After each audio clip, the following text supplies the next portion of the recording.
घर का गार्डन, बेटी और बहू को सीख देने वाली कहानी। आप नहीं जानती माँ, यहाँ उल्टी गंगा बहने लगी है। ससुर जी जब से रिटायर्ड हुए हैं, मेरी सास और ससुर दोनों किसी फिल्म के लव बर्ड्स की तरह अपने आप को जवान समझने लगे हैं। दिन भर हमारे घर के पास बने गार्डन में झूले पर बैठे बातें करते रहते हैं। उन्हें अपने पक चुके बालों का भी ख्याल नहीं रहता है। अब इस उम्र में उन्हें ऐसा व्यवहार क्या शोभा देता है। कविता अपने ससुराल के समाचार अपनी माँ को बता रही थी। तभी सास उदास मन से रसोई घर में जाती है, क्योंकि बहू की वो कड़वी बातें उन्होंने सुन ली थी। उसकी सभी बातों को नज़रअंदाज कर सास मसाले वाली चाय बना के पहले एक कप बहू को उसके कमरे में देकर दूसरा कप अपने पति के लिए लेकर जाती है। बहू ये देखती है और अपना मुंह टेढ़ा करती है। सास ने फिर से एक बार उसकी तरफ दुर्लक्ष्य किया, क्योंकि ससुर के निवृत्त होने के बाद यह उनका रोज का ही नित्य क्रम बन गया था। वह अब किसी की भी परवाह किए बिना रोज अपनी मर्जी के मुताबिक नए नए कपड़े पहनकर गार्डन में अपने पति के साथ बैठकर अपना ज़्यादातर समय बिताती थी। उन्होंने अपनी पूरी जिंदगी अपने बच्चों के लिए काम करते बिता दी थी, इसलिए अब बची खुची जिंदगी वह दोनों एक साथ समय बिताकर जीना चाहते थे। आनंद निवास बंगले जैसा 2 मंजिलों का घर पति पत्नी का ये सपना था और उन्होंने बड़ी मेहनत से इसे पूरा भी किया था। अलका जी ने घर के सामने बड़े प्यार से उस गार्डन को बनाया था और वहाँ पर कई फूलों के पौधे और वेलें उगाई थीं। उनके उगाए चंपा, जसवंती, मोगरा, गुलाब ऐसे दर्जनों फूलों की खुशबू से उनका गार्डन हमेशा महकता रहता था। अलग अलग ऋतुओं में अलका जी अलग अलग सब्जियां भी अपने उस गार्डन में उगाया करती। रसोई के लिए धनिया, पुदीना और मेथी उन्हें कभी बाहर से खरीदी नहीं पड़ती थी। इतने सालों तक काम की भागदौड़ में सोमनाथ जी कभी भी इस जगह का आनंद ले नहीं पाए थे, लेकिन अब उनका पूरा खाली समय इसी जगह पर बीतता था।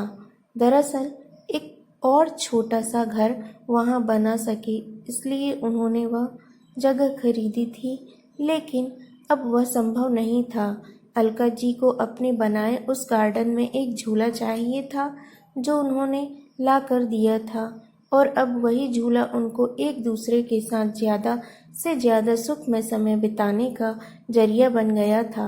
उन्होंने अपने घर में सभी ज़रूरी चीज़ों की और बाकी ऐशो आराम की चीज़ों की कोई कमी नहीं रखी थी। फिर भी बहू को दोनों का उस झूले पर बैठकर समय बिताना खटकता था।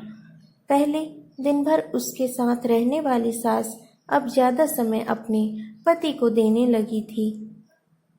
अपने सास ससुर को टोंट मारने का एक और मौका भी कविता नहीं छोड़ती थी। वह हमेशा अपना दिमाग उनको उस जगह से हटाने के लिए लगाती और एक बार उसने ऐसा करने के लिए एक षड्यंत्र भी रचा। अजय, तुम्हें नहीं लगता हमें एक बड़ी कार लेनी चाहिए? कविता ने अपने पति से कहा। आइडिया तो अच्छा है, लेकिन कार रखने के लिए जगह कहाँ है? हमारे पास एक ही छोटा सा गैरेज है, जहाँ सिर्फ एक कार के लिए जगह है। अजय ने चिंता वाले स्वर में कहा। कौन कहता है जगह नहीं है? वह गार्डन है ना, जहाँ आजकल 2 लव बर्ड्स अपना डेरा जमाए बैठते हैं। कविता ने अपने पति की तरफ तिरछी नजर करते हुए कहा। आजकल तुम कुछ ज्यादा नहीं बोलने लगी हो? अजय ने अपनी पत्नी को फटकार लगाते हुए कहा। लेकिन सच तो ये था कि उसने भी इस बारे में अपने पिता से बात करने का मन बना लिया था। अगले दिन अजय पिता के पास गया और उनसे बोला, पिताजी, मेरा और आपकी बहू का मन है कि एक बड़ी कार ली जाए। पर बेटा, हमारे पास पहले से एक गाड़ी है ना, दूसरी गाड़ी लेने के बाद हम उसे रखेंगे कहाँ? सोमनाथ जी ने कहा। पिताजी, इसी गार्डन में एक नया गैरेज बनाने की सोच रहा हूँ। कविता को इस गार्डन की कोई पड़ी नहीं है और माँ भी, भला अब और कितने दिनों तक गार्डन का ख्याल रखेंगी? इसलिए अच्छा होगा कि सभी पेड़ पौधों को तोड़कर यहाँ गैरेज बना लिया जाए। अजय ने अपने विचार बताए। दूर खड़ी अलका जी का यह सुनकर जैसे दिल ही बैठ गया। सोमनाथ जी अपना गुस्सा दबाते हुए बोले, मुझे तुम्हारी माँ से पूछना पड़ेगा, मुझे थोड़ा वक्त दो। क्या पिताजी, इसमें क्या मम्मी से पूछना? आप दोनों तो किसी का विचार करते ही नहीं हैं। दिन भर झूले पर बैठे रहते हैं, बिना चार लोगों के बारे में सोचे। अब कविता घर में है, छोटे बच्चे भी हैं घर में, और आने जाने वाले लोग भी तो आपको कैसे देखते हैं। आप किसी का विचार नहीं करते। अजय थोड़ा चिढ़ते हुए ही बोला। अंदर से कविता की बड़बड़ भी चालू ही थी। सोमनाथ कुछ नहीं बोल पाए। उस दिन बेटे और बहू ने बाहर से अच्छा खाना मंगवाया था, लेकिन अलका और सोमनाथ जी के गले से निवाला उतरे न, ऐसा हो गया था। उस पूरी रात दोनों ही जागते रहे थे, लेकिन सुबह सुबह कुछ विचार आने से सोमनाथ जी के चेहरे पर मुस्कान आ गई थी। सोमनाथ जी खुद रसोई घर में जाकर चाय बनाकर लाए थे, लेकिन अलका जी इतनी निराश थी कि वह आज बगीचे में किसी भी पेड़ पौधे को पानी तक डालने नहीं गई थी।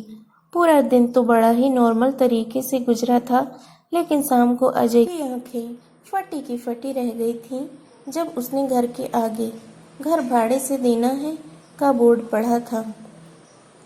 अजय ने सोमनाथ जी से कहा, पापा माना कि हमारा घर बड़ा है, लेकिन इसका यह मतलब थोड़ी है कि हम उसे भाड़े से दे दें।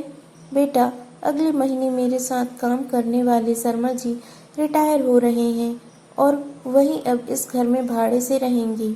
सोमनाथ जी ने कहा, लेकिन वह कहाँ रहेंगे? अजय ने अपनी शंका भरा सवाल पूछा। घर के उस हिस्से में जहाँ तुम रहते हो, सोमनाथ जी ने कड़क आवाज में कहा। और पापा, हम कहाँ रहेंगे? नरम पड़ती आवाज में अजय ने पूछा। बेटा, मैं मानता हूँ कि मैंने तुम्हें इस लायक तो बनाया है कि तुम अपने पैरों पर खुद खड़े हो सको, इसलिए तुम्हारे पास 1 महीना है। तुम अपने लिए एक नया फ्लैट ढूंढ लो या कंपनी के फ्लैट में रहने चले जाओ। वहाँ तुम्हें तुम्हारी उम्र के लोगों का साथ मिल जाएगा और इस घर में हमें हमारी उम्र के लोगों का साथ मिल जाएगा। तुम भी सुखी और हम भी। सोमनाथ जी ने सब कुछ साफ साफ बताया। पापा, लगता है आप तो नाराज हो गए। कल मैंने जो भी कहा मेरा वह मतलब नहीं था। अजय ने अपने पापा के आगे हाथ जोड़ते हुए कहा। नहीं बेटा, तुम्हारी जनरेशन ने हमें एक सबक दिया है कि कैसे प्रैक्टिकल बनकर रहा जाता है। हम बड़े तुम बच्चों को साथ में देखकर खुश हो सकते हैं, तो तुम्हें हमें साथ में देखने में क्यों प्रॉब्लम होती है?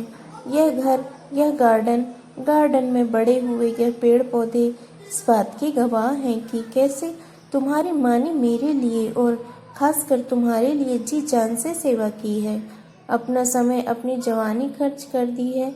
इसलिए इन सब पर तुमसे और मुझसे भी ज़्यादा तुम्हारी माँ का हक है, और इन सब को मैं तुम्हारी माँ से नहीं छीन सकता।